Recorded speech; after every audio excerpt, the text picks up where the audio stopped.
Hello everyone, Ram Ram, नमस्कार। कैसे हो भाई सब लोग? आज हम लोग क्लास 11th केमिस्ट्री का फोर्थ चैप्टर स्टार्ट करने वाले हैं। पहले लेक्चर के अंदर हम लोग पढ़ेंगे लेविस डॉट स्ट्रक्चर्स के बारे में। ये स्ट्रक्चर आखिर क्या होते हैं और क्या चीज रिप्रेजेंट करते हैं। तो स्टार्ट करते हैं हमारा चैप्टर बिना देरी के। स्टार्टिंग होती है इस चैप्टर की टाइप्स ऑफ केमिकल बॉन्ड से। केमिकल बॉन्ड जो होते हैं वो आखिर कितने तरह के होते हैं। देखो, टाइप ऑफ बॉन्ड देखें उससे पहले हम लोग छोटी सी डेफिनेशन लिख सकते हैं कि केमिकल बॉन्ड आखिर होता क्या है। तो केमिकल बॉन्ड जो होता है वो एक फोर्स ऑफ अट्रैक्शन होता है जो कि दो एटम्स को या फिर आयंस को आपस में अट्रैक्ट करके रखता है, जोड़ के रखता है। उसको बोलते हैं केमिकल बॉन्ड। तो chemical bond is a force of attraction between two atoms और आयंस। अभी इसी बेसिस पे केमिकल बॉन्ड्स को हम लोग क्लासिफाई करते हैं। देखो, मेनली जो केमिकल बॉन्ड होता है एटम्स के बीच में वो तीन तरीके का हो सकता है। एक होता है कोवैलेंट बॉन्ड, दूसरा होता है आयोनिक बॉन्ड, और तीसरा एक स्पेशल टाइप होता है कोवैलेंट बॉन्ड का ही, जिसको बोला जाता है कोऑर्डिनेट बॉन्ड। तो थर्ड बॉन्ड हो गया कोऑर्डिनेट बॉन्ड। ये तीन तरह के बॉन्ड हमारे पास होते हैं। अभी ये तीनों बॉन्ड कैसे बनते हैं अगर मुझे आपको अभी बताना हो तो मैं इस तरीके से समझा सकता हूँ। कोवेलेंट बॉन्ड क्या होता है? देखो, अगर कोई ऐसा एलिमेंट हमारे पास है जो कि इलेक्ट्रॉन्स को पूरी तरह ट्रांसफर नहीं कर सकता, ना ही पूरी तरह गेन कर सकता। इसका क्या मतलब हुआ? देखो, मान लो हमारे पास पीरियोडिक टेबल में लेफ्ट मोस्ट साइड में है मेटल्स। इनकी आयोनाइजेशन एनर्जी बहुत कम होती है, इसलिए ये इलेक्ट्रॉन बहुत जल्दी छोड़ देते हैं। तो ये Na+ आयन बना लेते हैं बड़े ही आराम से। सिमिलरली, इलेक्ट्रॉन गेन इंथैल्पी जो होती है वो हैलोजेंस की बहुत ज्यादा होती है। तो हैलोजेंस के लिए बेसिकली हम लोग बोल सकते हैं कि इलेक्ट्रॉन को गेन करना बहुत ही आसान है।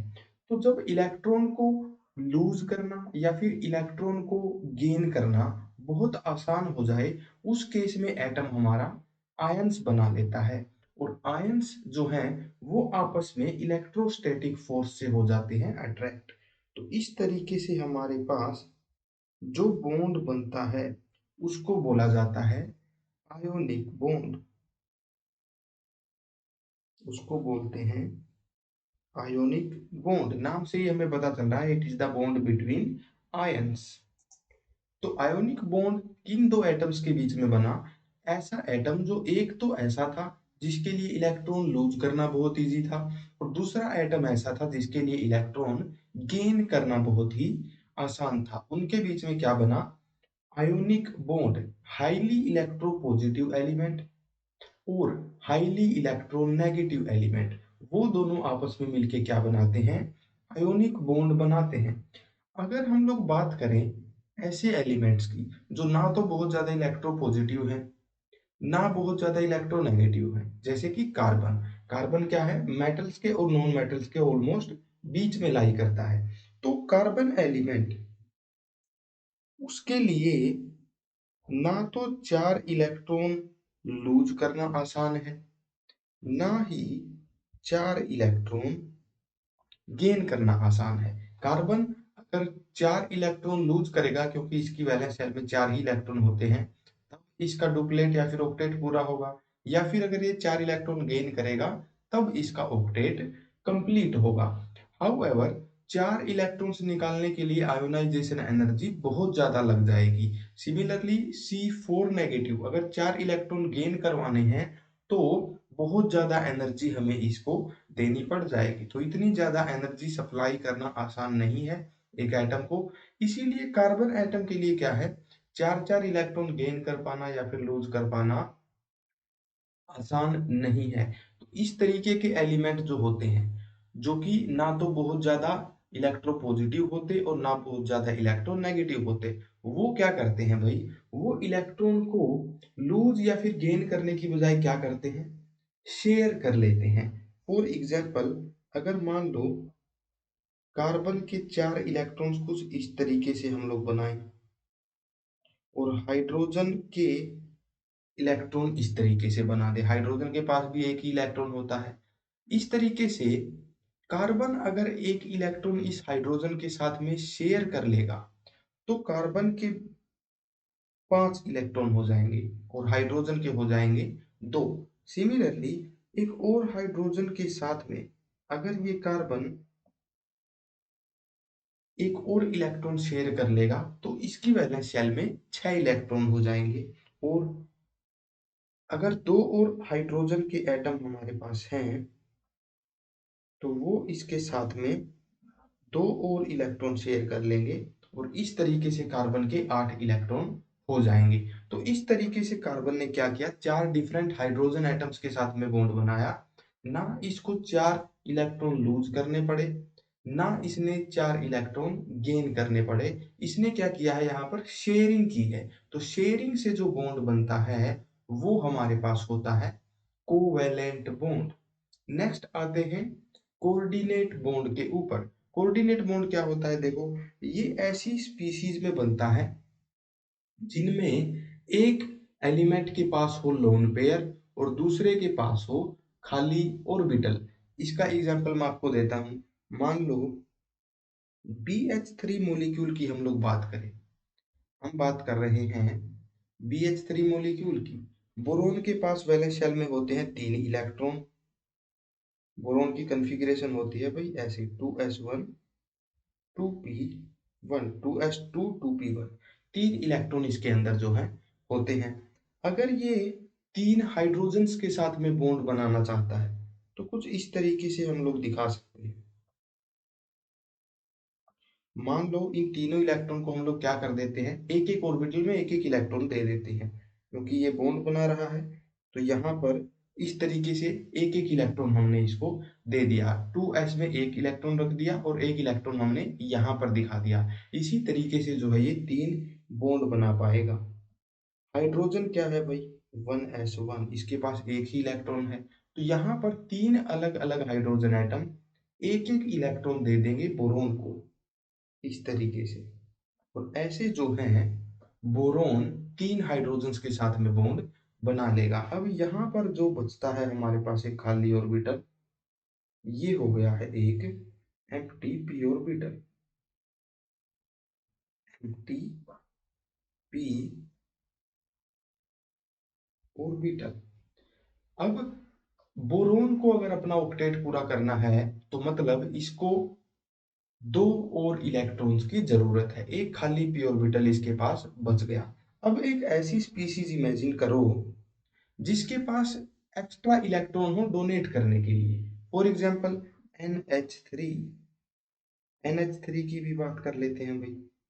नाइट्रोजन, इलेक्ट्रॉनिक कॉन्फ़िगरेशन इसकी होती है 2s2 2p3। इस तरीके की कॉन्फ़िगरेशन जो है इसकी होती है। 2s के अंदर होते हैं 2 इलेक्ट्रॉन और 3 2p ऑर्बिटल्स के अंदर होते हैं एक एक इलेक्ट्रॉन। अब 3 हाइड्रोजन्स के साथ बॉन्ड बनाने के लिए क्या करेगा, एक एक इलेक्ट्रॉन हाइड्रोजन से जो है इस तरीके से ले लेगा। अब यहाँ पर क्या हुआ, देखो 3 तो बन गए बॉन्ड नाइट्रोजन के और एक बच गया लोन पेयर। ऐसा इलेक्ट्रॉनिक पेयर जो कि एक सेट में प्रेजेंट होता है, एक पेयर में प्रेजेंट होता है और दोनों के दोनों इलेक्ट्रॉन सेम ही एटम से बिलोंग करते हैं, ना कि हाइड्रोजन के साथ में शेयर्ड वाले इलेक्ट्रॉन हो। यहाँ पर ये इसको बोला जाता है लोन पेयर या फिर फील्ड ऑर्बिटल भी बोल देते हैं। Lone pair. तो यहाँ पर मैंने 2 स्पीशीज के बारे में आपको बताया है। पहली स्पीशीज है BH3 जिसके पास क्या है, ऑक्टेट पूरा नहीं है लेकिन 3 बॉन्ड बने हुए हैं और एक खाली पी ऑर्बिटल है। सेकंड स्पीशीज मैंने बताया है NH3 जिसके 8 इलेक्ट्रॉन पूरे हैं और एक लोन पेयर भी प्रेजेंट है। तो यहाँ पर देखो इन दोनों को जब हम लोग मिलाएंगे, NH3 को और BH3 को मिलाएंगे, तो इनके बीच में क्या होता है भाई देखो, BH3 इसके पास 6 इलेक्ट्रॉन थे, NH3 इसके पास क्या था, एक लोन पेयर था और इसके 8 इलेक्ट्रॉन थे पूरे। तो यहाँ पर क्या होता है, क्योंकि बोरोन के पास एक खाली p ऑर्बिटल था, तो NH3 अपने ये इलेक्ट्रॉन इसके साथ में शेयर कर लेता है। बेसिकली ये जो लोन पेयर था ये नाइट्रोजन डाल देगा बोरोन के खाली p ऑर्बिटल के अंदर। यहाँ पर एक इंपॉर्टेंट बात ध्यान देने वाली ये है, नाइट्रोजन पूरी तरह से ट्रांसफर नहीं करता है बोरोन को इलेक्ट्रॉन, वरना नाइट्रोजन पे पॉजिटिव चार्ज आ जाएगा और ये 8 इलेक्ट्रॉन जो नाइट्रोजन के थे ये 6 हो जाएंगे, है ना। ऐसा नहीं होता है, ये शेयरिंग ही है। ये जो 2 इलेक्ट्रॉन डोनेट होंगे बोरोन को, ये नाइट्रोजन और बोरोन दोनों के ही बीच में रहेंगे। एक तरीके से दोनों का ही ऑक्टेट कंप्लीट यहाँ पर हो जाएगा। इसीलिए इसको बोला जाता है, जैसे कोवेलेंट बॉन्ड में 2 इलेक्ट्रॉन शेयर होते हैं 2 एटम्स के बीच में, वैसे ही ये दोनों एटम्स शेयर होंगे इन 2 एटम्स के बीच में, पूरी तरह ट्रांसफर नहीं हो रहे हैं। बट स्पेशल केस क्या है, दोनों के दोनों इलेक्ट्रॉन डोनेट एक ही एटम ने किए हैं। अगर हम लोग CH4 का एग्जांपल देखें तो क्या हो रहा था भाई, मान लो एक बॉन्ड बन रहा है, एक कोवेलेंट बॉन्ड बन रहा है। कैसे बन रहा था, एक इलेक्ट्रॉन ये कार्बन लेके आ रहा था और एक इलेक्ट्रॉन ये हाइड्रोजन लेके आ रहा था।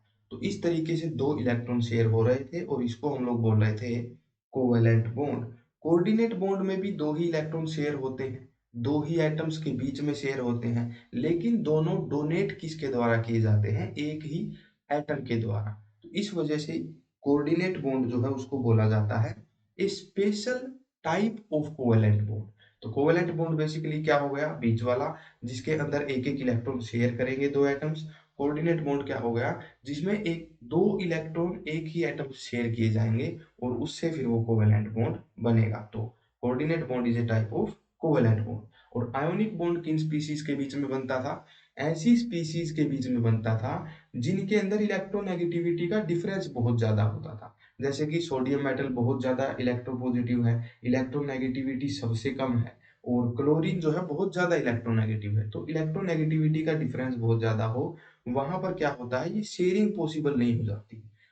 असल में अगर मैं आपको एक और तरीके से यही बात समझाऊं तो देखो, मान लो सोडियम और क्लोरीन इसी तरीके से एक एक इलेक्ट्रॉन शेयर कर रहे हैं। इस तरीके से हम लोगों ने मान लिया कि कोवेलेंट बॉन्ड ही बना लिया इन्होंने। लेकिन यहाँ पर एक चीज ध्यान से देखो, इलेक्ट्रोनेगेटिविटी क्या होती है। Electronegativity is the power of an atom to attract shared pair of electron. जो इलेक्ट्रॉन शेयर किए हुए हैं उनको अपनी तरफ कितनी ताकत के साथ कोई एटम खींच सकता है, उसी को इलेक्ट्रोनेगेटिविटी बोला जाता है। अब क्लोरीन जो है वो बहुत ज्यादा इलेक्ट्रोनेगेटिव एलिमेंट है, सोडियम बहुत कम इलेक्ट्रोनेगेटिव एलिमेंट है। तो क्लोरीन की क्योंकि पावर ज्यादा है, ये इन इलेक्ट्रॉन्स को आसानी से अपनी तरफ खींच लेगा और इतनी फोर्स के साथ में खींच लेगा कि ये कंप्लीटली ट्रांसफर हो जाएंगे, दोनों इलेक्ट्रॉन क्लोरीन की तरफ ही चले जाएंगे। तो इस वजह से हम लोग क्या बोलते हैं भाई, आयोनिक बॉन्ड में ना कंप्लीटली ट्रांसफर हो जाते हैं इलेक्ट्रॉन एक ही एटम की तरफ। लेकिन कोवेलेंट बॉन्ड में क्या है, क्योंकि दोनों एटम्स की इलेक्ट्रोनेगेटिविटी ऑलमोस्ट सिमिलर सी है, उतना ज्यादा डिफरेंस नहीं है, इस वजह से क्या होता है भाई, ये इलेक्ट्रॉन शेयर्ड रहते हैं और इलेक्ट्रॉन डेंसिटी ऑलमोस्ट दोनों ही एटम्स के बीच में ही रहती है। क्लोरीन और सोडियम का जब बॉन्ड बनेगा तो इलेक्ट्रॉन डेंसिटी क्लोरीन की चारों तरफ बहुत ज्यादा हो जाएगी, सोडियम के ऊपर पॉजिटिव चार्ज डेंसिटी हो जाएगी। लेकिन इलेक्ट्रॉन डेंसिटी जो है वो कोवेलेंट बॉन्ड के केस में दोनों एटम्स के बीच में ही रहती है। तो बेसिकली दो एलिमेंट्स के बीच में कौन सा बॉन्ड बनेगा, ये उनकी इलेक्ट्रोनेगेटिविटी पे डिफरेंस डिपेंड कर रहा है। अगर इलेक्ट्रोनेगेटिविटी का डिफरेंस नहीं है, ऑलमोस्ट इक्वल ही है, तो कोवेलेंट बॉन्ड बनेगा। बहुत ज्यादा इलेक्ट्रोनेगेटिविटी का डिफरेंस अगर हो गया तो इस तरीके से आयोनिक बॉन्ड बनेगा। और कोऑर्डिनेट बॉन्ड कब बनेगा भाई, ये एक स्पेशल टाइप का कोवेलेंट बॉन्ड है। ये तब बनेगा जब एक स्पीशीज के पास खाली p ऑर्बिटल हो जिसमें इलेक्ट्रॉन वो ले सके, और एक स्पीशीज के पास लोन पेयर हो जो कि वो दे सके। तो इस तरीके से 3 टाइप के बॉन्ड हमारे पास होते हैं, ये मेन 3 ही तरीके के बॉन्ड होते हैं। इसके अलावा भी कुछ मिसलेनियस बॉन्ड्स होते हैं जिनके बारे में आप लोग हायर क्लासेस में पढ़ेंगे। ठीक है, कुछ ऐसे बॉन्ड भी होते हैं जो 3 3 एटम्स के बीच में बनते हैं, तो उसकी उसका डिस्कशन ऐसा नहीं यहाँ पर नहीं करेंगे। तो मेनली दो एटम्स की अगर हम लोग बात करें तो उनके बीच में ये बॉन्ड्स पॉसिबल हैं। कोवेलेंट और आयोनिक मैंने इधर उधर बना दिए हैं, तो इनको भी इधर उधर कर लेना। मैं अभी चेंज कर देता हूँ। बीच वाला है कोवेलेंट बॉन्ड और लेफ्ट वाला है आयोनिक बॉन्ड। ठीक है, इस तरीके से तीन तरह के बॉन्ड होते हैं। अब चलते हैं हमारे नेक्स्ट टॉपिक पे, कोवेलेंट बॉन्ड। इसकी आप लोग यहाँ पर डेफिनेशन लिख सकते हो, क्योंकि इस चैप्टर में ना मोस्टली कोवेलेंट बॉन्ड ही डिस्कस हो रहा होगा। यहाँ पर कोवेलेंट बॉन्ड की डेफिनेशन लिख सकते हो, a force of attraction between two atoms that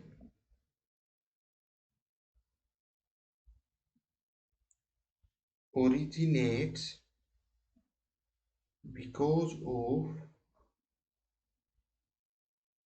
mutual sharing of an electron by each atom। दो एटम्स होंगे और म्यूचुअली एक एक इलेक्ट्रॉन दोनों शेयर करेंगे, और उन इलेक्ट्रॉन की शेयरिंग की वजह से जो एक फोर्स ऑफ अट्रैक्शन पैदा होगी दोनों एटम्स के बीच में, उसी फोर्स को कोवेलेंट बॉन्ड कहा जाता है। ठीक है, एग्जांपल हमने लिख दिया था कार्बन और हाइड्रोजन का। कोवेलेंट बॉन्ड को इस तरीके से एक स्टिक की तरह दिखाते हैं, एक डंडे की तरह दिखाया जाता है। ठीक है, नेक्स्ट हम लोग बात करते हैं भाई लेविस स्ट्रक्चर्स की। ये क्या होते हैं देखो।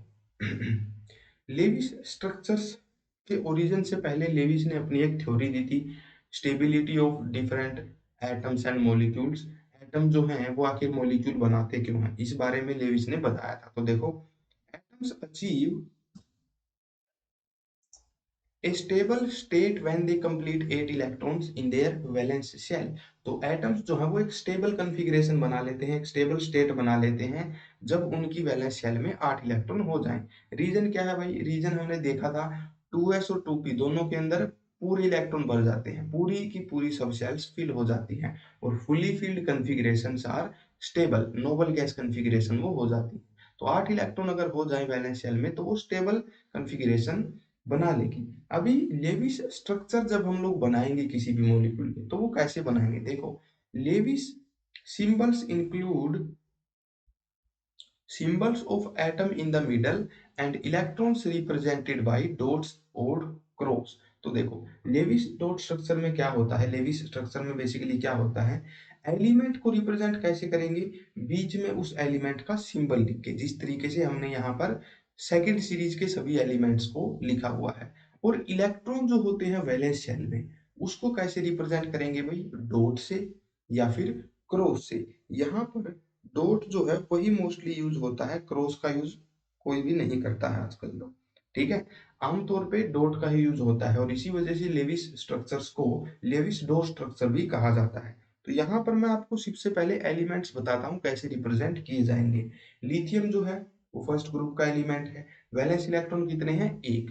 तो जब किसी भी मॉलिक्यूल में हमें लिथियम को रिप्रेजेंट करना होगा तो कैसे करेंगे भाई, लिथियम लिख देंगे सेंटर में और एक इलेक्ट्रॉन बना देंगे उसके पास इस तरह से।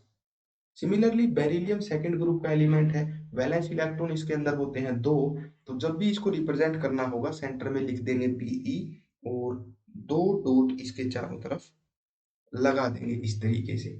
ऊपर नीचे भी लगा सकते हो, ऐसा कोई रूल नहीं है कि लेफ्ट राइट ही दाएं बाएं ही लगाने हैं। बोरोन जो है वो है हमारे पास पी ब्लॉक में पहली ग्रुप का एलिमेंट, 13th ग्रुप का एलिमेंट। तो इसके वैलेंस शेल में नंबर ऑफ इलेक्ट्रॉन होते हैं तीन, तीन इलेक्ट्रॉन हम लोग इस तरीके से बना देते हैं। कार्बन के अंदर वैलेंस इलेक्ट्रॉन होते हैं चार।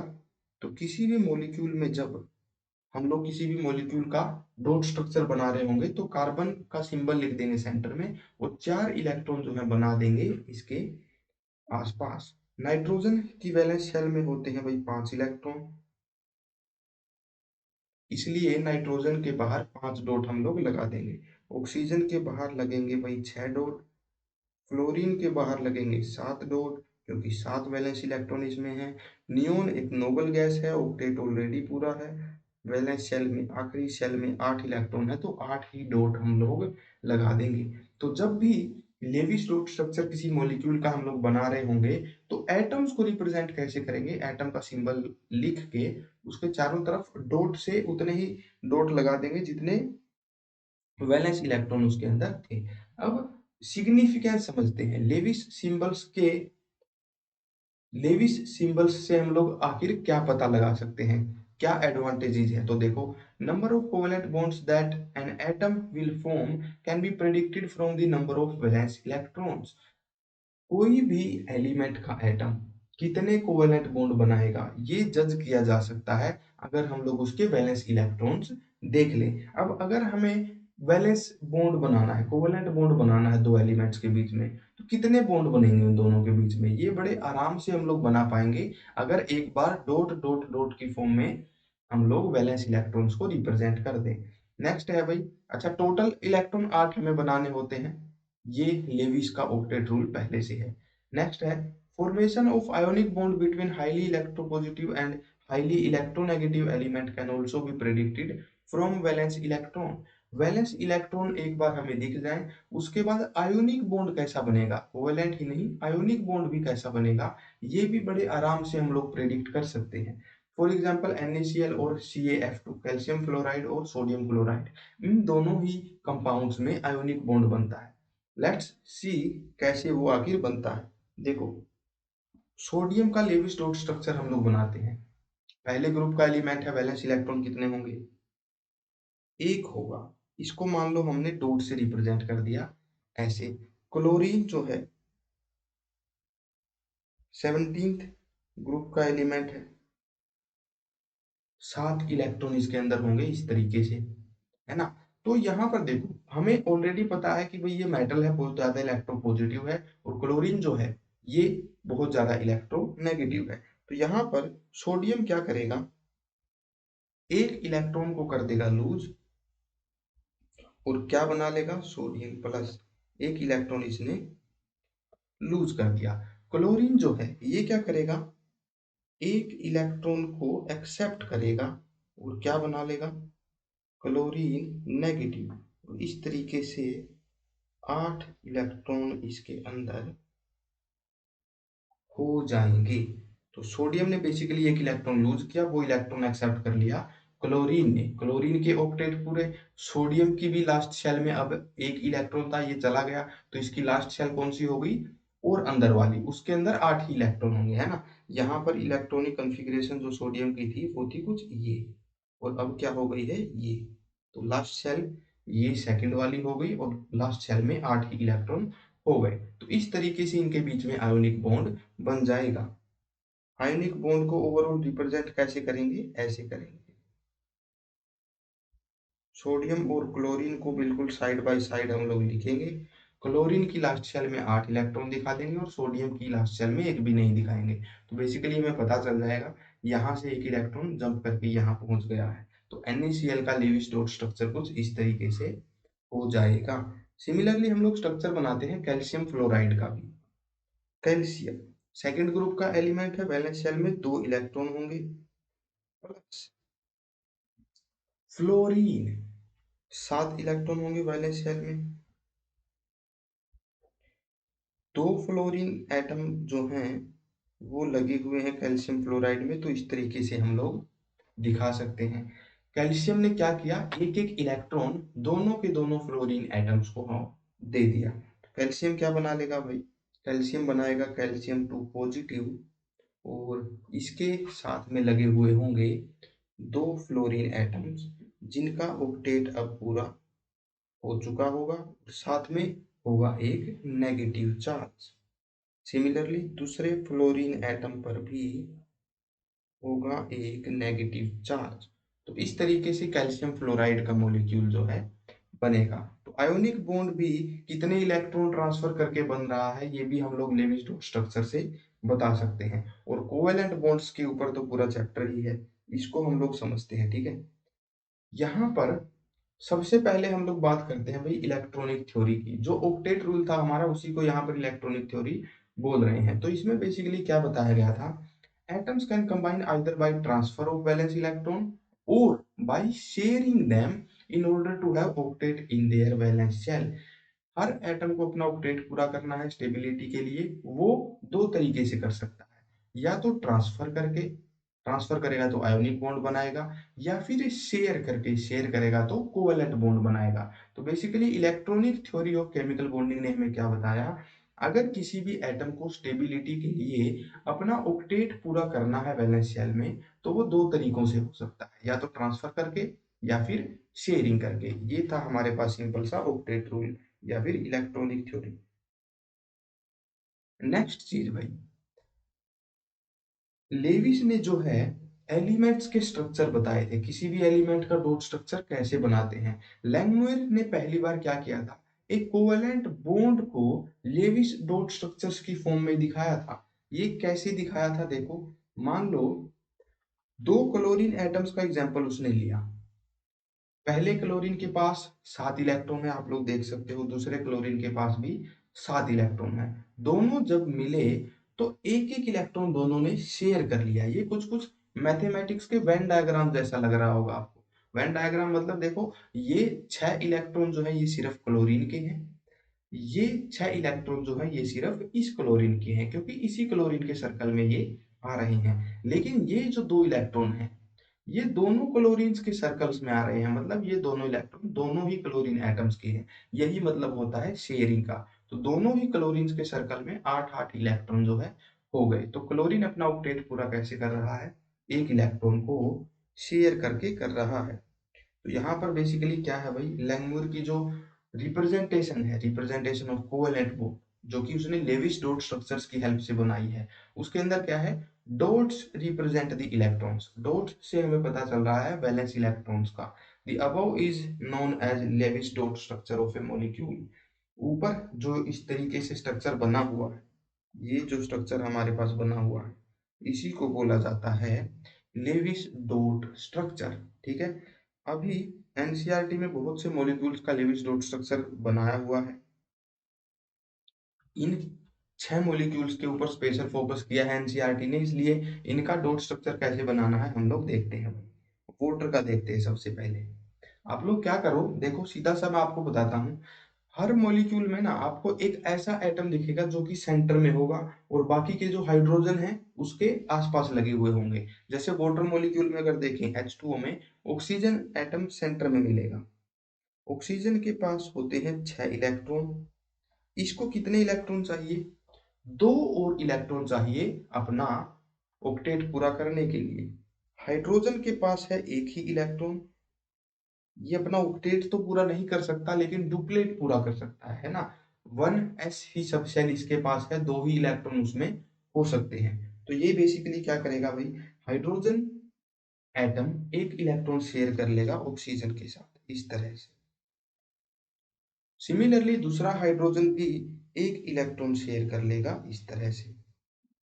एंड ऑक्सीजन क्या करेगा भाई, क्योंकि इसने भी दोनों इलेक्ट्रॉन शेयर किए ही हैं, इस तरीके से इसके भी 8 इलेक्ट्रॉन्स पूरे हो जाएंगे। इस तरीके से लेविस डॉट स्ट्रक्चर बनेगा वाटर मॉलिक्यूल का। अच्छा, आपके पास पेन और पेपर पे हाइलाइटर नहीं होता तो आप लोग कैसे बनाओगे भाई, देखो सीधी सी बात है। CCl4 का मैं पेन और पेपर के हिसाब से बना के दिखाता हूँ, आपको इस तरीके से बनाने हैं जैसे मैं बना रहा हूँ। कार्बन के पास होते हैं 4 इलेक्ट्रॉन। अब यहाँ पर हमें दिख रहा है भाई कार्बन के साथ में 4 क्लोरीन लगे हुए हैं। तो कार्बन क्या करेगा, एक क्लोरीन के साथ एक इलेक्ट्रॉन शेयर करेगा, दूसरे क्लोरीन के साथ एक इलेक्ट्रॉन शेयर करेगा, चारों क्लोरीन के साथ एक एक इलेक्ट्रॉन बेसिकली ये शेयर कर लेगा। तो देखो, आपको जो इलेक्ट्रॉन शेयर करने हैं, क्लोरीन के पास 7 इलेक्ट्रॉन है लेकिन एक ही इसको शेयर करना है, तो आप लोग क्या करो, एक इलेक्ट्रॉन कार्बन की तरफ दिखा दो और बाकी के इलेक्ट्रॉन दूसरी तरफ दिखा दो जो शेयर नहीं करनी है। ठीक है, इस तरीके से। यहाँ पर एक क्लोरीन एटम्स में दिखा देता हूँ। 7 ही इलेक्ट्रॉन बनाने हैं, एक इलेक्ट्रॉन कार्बन की तरफ और 6 इलेक्ट्रॉन थोड़ा सा दूर की तरफ। ठीक है, अभी क्लोरीन के इलेक्ट्रॉन कैसे शेयर करें दिखाएंगे इस तरीके से। इस क्लोरीन का ऑक्टेट पूरा, इस तरह से इस क्लोरीन का भी ऑक्टेट पूरा, और इस तरह से इस क्लोरीन का भी ऑक्टेट पूरा, और फाइनली इस क्लोरीन का भी ऑक्टेट हो गया पूरा। अब जब आप लोग कार्बन के लिए यही चीज बनाओ तो ध्यान रखना 8 इलेक्ट्रॉन जो है वो आने चाहिए कार्बन के सर्कल में। तो जो जो इलेक्ट्रॉन शेयर किया है कोई मिस ना हो जाए, ठीक है, कोई भी इलेक्ट्रॉन मिस ना हो।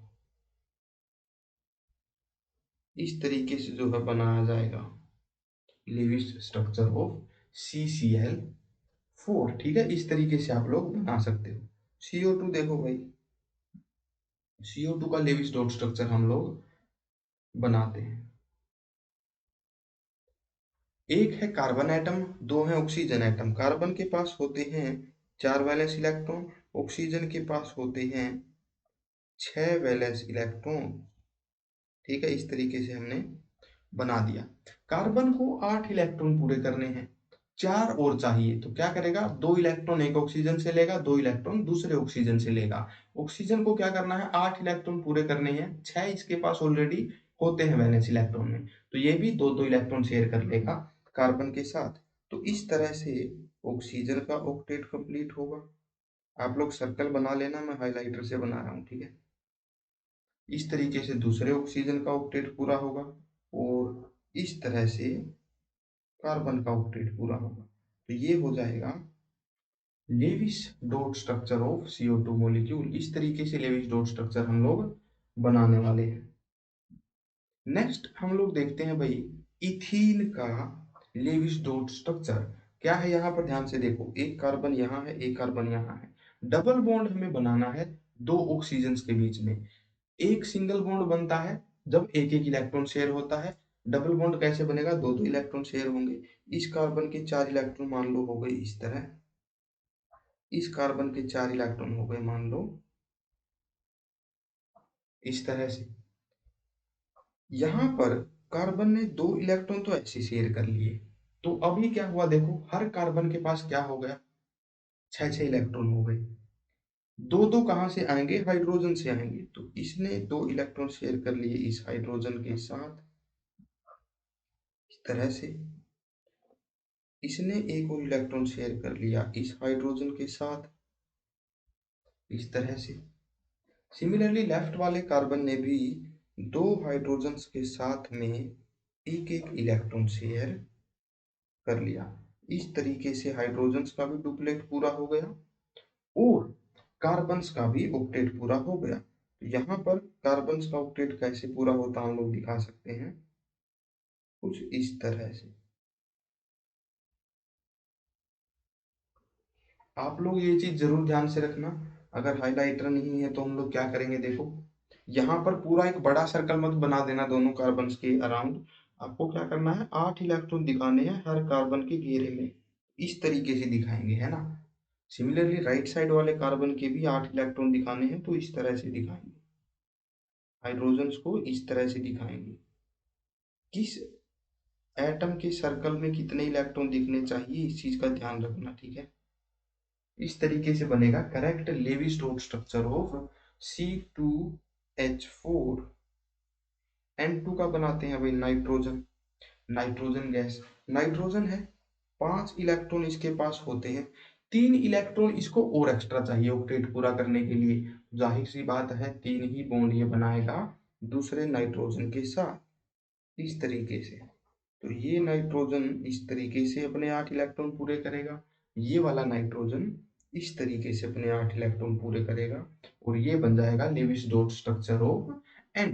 कितने इलेक्ट्रॉन शेयर करेगा ये हम लोग कैसे अंदाजा लगा रहे हैं भाई, ऑक्टेट पूरा करना है, 8 इलेक्ट्रॉन करने हैं, 5 ऑलरेडी है तो 3 दूसरे के साथ शेयर कर लेगा। सिमिलरली इसके पास 5 ऑलरेडी है, 1 2 3 4 5, तो 3 इसके भी शेयर कर लेगा। गिनती आनी चाहिए बस 8 तक। नेक्स्ट है भाई CH triple bond CH। Carbon के पास होते हैं 4 इलेक्ट्रॉन, एक एक शेयर करेगा हाइड्रोजन के साथ इस तरह से, बन गए सिंगल बॉन्ड। और 3 इलेक्ट्रॉन शेयर कर लेगा दूसरे कार्बन के साथ। तो ये बन जाएगा Lewis dot structure of C2H2। इस तरीके से आप लोग बना सकते हैं।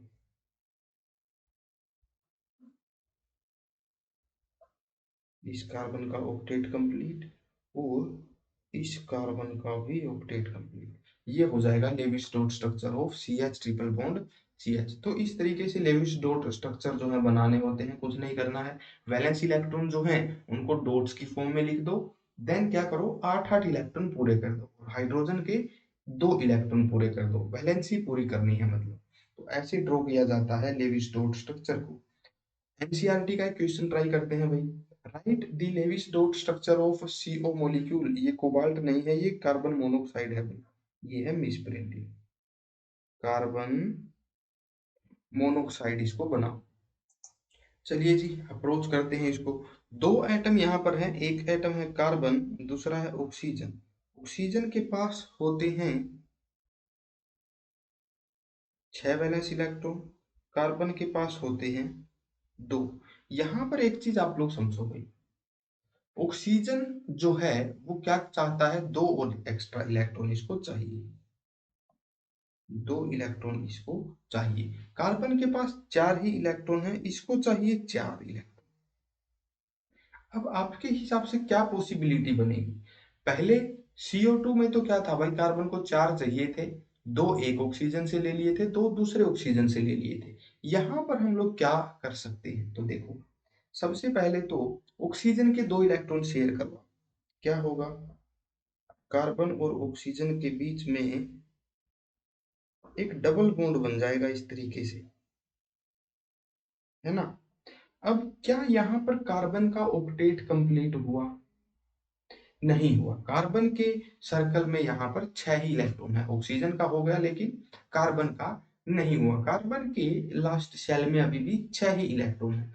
इस वजह से ये स्ट्रक्चर बहुत ज्यादा स्टेबल नहीं है। बन जाता है ये भी लेकिन स्टेबल नहीं है।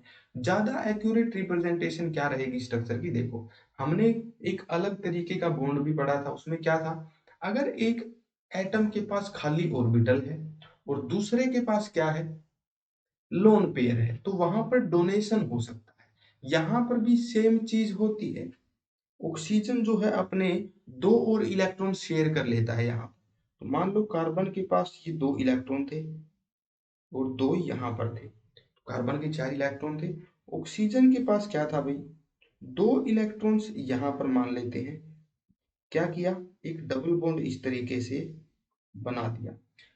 2 इलेक्ट्रॉन ही हमने बनाए हैं अभी तक ऑक्सीजन के, 4 और बनाने बाकी हैं। एक और इलेक्ट्रॉन हो जाएगा यहाँ पर इस तरीके से, ये एक लोन पेयर के रूप में प्रेजेंट है। दूसरा लोन पेयर जो था वो मान लो ऑक्सीजन ने डोनेट कर दिया कार्बन को, तो यहाँ पर एक और बॉन्ड दोनों के बीच में बन जाएगा।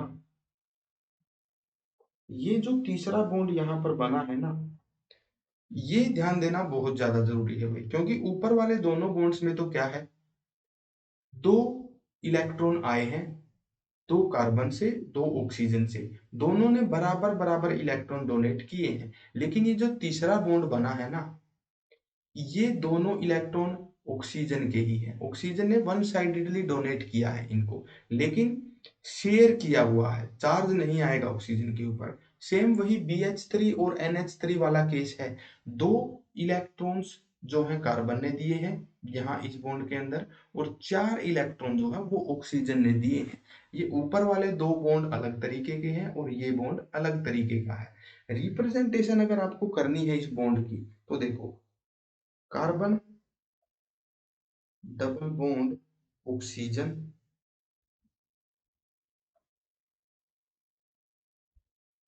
ये रिप्रेजेंटेशन कौन से मॉलिक्यूल की रहेगी भाई, इसकी रहेगी। इसकी रिप्रेजेंट हम लोग ऐसे कर सकते हैं, है ना। 2 लोन पेयर दिख रहे थे ऑक्सीजन के ऊपर, और कार्बन के ऊपर भी एक लोन पेयर दिख रहा था। कार्बन का ऑक्टेट ऑफ कोर्स पूरा नहीं था। यहाँ पर क्या हुआ, ऑक्सीजन ने 2 और इलेक्ट्रॉन डोनेट कर दिए इस कार्बन को, तो इनको हमें क्या करना पड़ेगा भाई, एक बॉन्ड की तरह ऐसे दिखाना पड़ेगा। तो ऐसे हम लोग एक ट्रिपल बॉन्ड दिखा सकते हैं। लेविस डॉट स्ट्रक्चर बनेगा ये, और रिप्रेजेंटेशन होगी इसकी इस तरीके से। अब जो है, अगर आप लोग देखोगे, अब दोनों एटम्स का ऑक्टेट कंप्लीट हो चुका है ना। कार्बन के देखो कितने इलेक्ट्रॉन हो गए, 6 और 2 8। ऑक्सीजन के कितने हो गए, 6 और 2 8।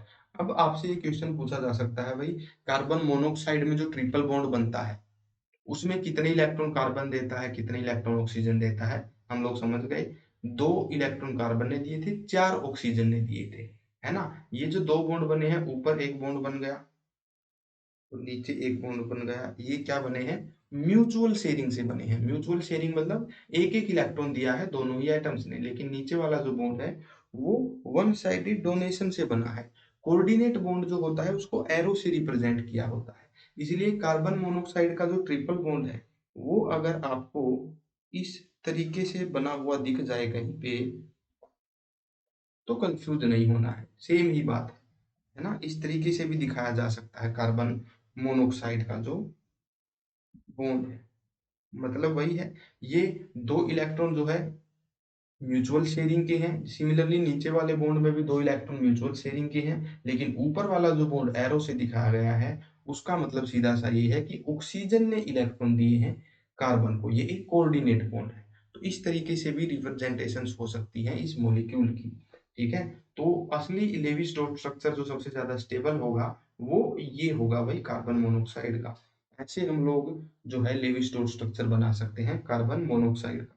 नेक्स्ट क्वेश्चन देखते हैं भाई, write the Lewis dot structure of nitrite ion. Nitrite ion का हमें बनाना है लेविस डॉट स्ट्रक्चर। नाइट्राइट होता है NO2 नेगेटिव और नाइट्रेट होता है NO3 नेगेटिव। ये क्या है, नाइट्रेट है। ये क्या है, नाइट्रेट। हमें नाइट्राइट का बनाना है। सीधी सी बात है, वैलेंस इलेक्ट्रॉन लिखो, हमारा काम वहीं से बनेगा। नाइट्रोजन के पास होते हैं 5 वैलेंस इलेक्ट्रॉन। इसको कितने इलेक्ट्रॉन चाहिए, इसको चाहिए 3 इलेक्ट्रॉन। ऑक्सीजन के पास होते हैं 6 इलेक्ट्रॉन। इसको कितने इलेक्ट्रॉन चाहिए, 2 इलेक्ट्रॉन। यहां पर एक बात सोचो, मॉलिक्यूल पर एक नेगेटिव चार्ज है, तो मतलब एक ना एक एक्स्ट्रा इलेक्ट्रॉन है जरूर किसी भी एलिमेंट के पास। ऑक्सीजन ज्यादा इलेक्ट्रोनेगेटिव है, इसलिए एक ऑक्सीजन के पास ही मिलने वाला है एक्स्ट्रा इलेक्ट्रॉन। तो यहाँ पर क्या होगा भाई, किसी भी एक ऑक्सीजन पर एक एक्स्ट्रा इलेक्ट्रॉन दिखा दो। चार्ज वाला इलेक्ट्रॉन मान लो मैंने राइट साइड वाले ऑक्सीजन पर दिखा दिया और स्टार से मैंने इसको रिप्रेजेंट कर दिया। इस ऑक्सीजन के पास कितने इलेक्ट्रॉन हो गए, अब 7 हो गए। तो ये क्या करेगा, एक इलेक्ट्रॉन इस तरीके से शेयर कर लेगा नाइट्रोजन के साथ, ठीक है भाई। इस ऑक्सीजन के तो ऑक्टेट हो गए पूरे। दूसरा देखो भाई, दूसरा ऑक्सीजन एटम क्या करेगा, इसके पास 6 ही इलेक्ट्रॉन है, तो ये कितने इलेक्ट्रॉन शेयर करेगा नाइट्रोजन के साथ, ये 2 ही इलेक्ट्रॉन शेयर करेगा। इस तरीके से मान लो कि इसने 2 इलेक्ट्रॉन शेयर कर लिए, क्या इसका ऑक्टेट पूरा हो गया, बिल्कुल हो गया। अब नाइट्रोजन का ऑक्टेट देख लो, क्या नाइट्रोजन का ऑक्टेट पूरा हो गया। देखो, सबसे पहली बात तो अगर डबल बॉन्ड दिखाना है तो थोड़ा सा क्लियरली हम लोग दिखाने की कोशिश करते हैं। ये डबल बॉन्ड, इस ऑक्सीजन के 2 इलेक्ट्रॉन हो जाएंगे यहाँ पर। बस थोड़ा सा साफ साफ हमको दिखे इसलिए मैं ऐसे बना रहा हूँ। ऑक्सीजन यहाँ बना देते हैं, वही है 6 इलेक्ट्रॉन ही हम मैंने अभी भी बनाए हैं, कोई भी चीज मैंने बदली नहीं है, ठीक है। ऑक्सीजन ने 2 इलेक्ट्रॉन शेयर कर लिए नाइट्रोजन के, इस तरीके से ऑक्सीजन का भी ऑक्टेट पूरा। क्या नाइट्रोजन का ऑक्टेट यहाँ पर पूरा हुआ, देखो 2 2 4 2 6। यहाँ पर देखो नाइट्रोजन का भी ऑक्टेट कंप्लीट हो गया है इस तरीके से। तो ये स्ट्रक्चर होगा NO2 नेगेटिव का। नेगेटिव चार्ज यहाँ पर किसके ऊपर है, ये ध्यान देना बहुत जरूरी है। नेगेटिव चार्ज है इस ऑक्सीजन के ऊपर। इसी मॉलिक्यूल को अगर हमें बॉन्ड्स की फॉर्म में रिप्रेजेंट करना है, बहुत आसान है। देखो लेफ्ट साइड वाले ऑक्सीजन के साथ में हमने क्या दिखाया है भाई, डबल बॉन्ड बना हुआ दिखाया है, एन डबल बॉन्ड ओ ऐसे हो जाएगा। राइट साइड वाले ऑक्सीजन के साथ हमने क्या दिखाया है भाई, एक एक इलेक्ट्रॉन ही शेयर किया है, इसलिए यहाँ पर ये हो जाएगा। नाइट्रोजन के पास एक लोन पेयर, इस ऑक्सीजन के पास 2 लोन पेयर। यहाँ राइट साइड वाले ऑक्सीजन पर कितने लोन पेयर हो गए, 6 इलेक्ट्रॉन है तो 3 लोन पेयर हो गए। तो क्योंकि एक एक्स्ट्रा इलेक्ट्रॉन भी है इसलिए नेगेटिव चार्ज भी हम लोग इस पे दिखाएंगे। तो ऐसे हम लोग रिप्रेजेंट कर देंगे NO2 नेगेटिव के स्ट्रक्चर को। इस तरीके से डिफरेंट मॉलिक्यूल्स के, आयन्स के, या फिर एक और कॉम्प्लिकेटेड सा मॉलिक्यूल हमने किया था कार्बन मोनोऑक्साइड, इन सभी के लेविस डॉट स्ट्रक्चर हम लोग बना सकते हैं। क्या करना है भाई, कितने वैलेंस इलेक्ट्रॉन है ये देख लो, और 8 इलेक्ट्रॉन करने के लिए किस हिसाब से शेयरिंग करवा सकते हैं ये देख लो। तो ये था भाई आज का लेक्चर, जिसमें हमने देखा है लेविस डॉट स्ट्रक्चर को। कोई भी एटम आयोनिक या फिर कोवेलेंट बॉन्ड कैसे बनाता है और कितने बनाता है, ये हमने आज के लेक्चर में समझ लिया। आई होप आपकी समझ में आया होगा। Thanks for watching, bye bye, मिलते हैं नेक्स्ट लेक्चर में। Take care and happy learning.